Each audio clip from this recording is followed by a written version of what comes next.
আসলে কি জানো তো, আমাদের সামাজিক পরিমণ্ডলে যেটা সবচেয়ে বড় ভয় সেটা হলো এক ধর্মের নারী পুরুষ, অন্য ধর্মের নারী পুরুষের সঙ্গে একটা সম্পর্কে জড়িয়েছে। হয়তো তারা বাড়িতে গিয়ে বিয়েও করে ফেলেছে, কিন্তু বাড়ির লোককে জানতে পেরে তখন অর্ডার কিলিংকেই একমাত্র উপায় ভেবেছে পরিবারের সম্মান রক্ষা করার জন্য।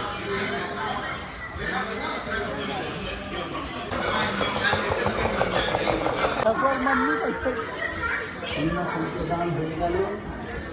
এখন আপনি শুরু করেন।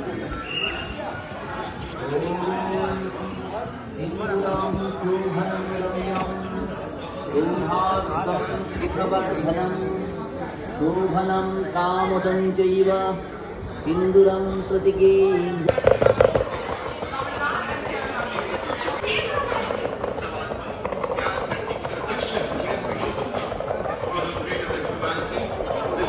সম্পূর্ণ হলো। বাচ্চারা বসে দিলাম। এখন তোমরা একে অপরের দিকে তাকিয়ে আমার সঙ্গে এই মন্ত্র তুমি বলো, ও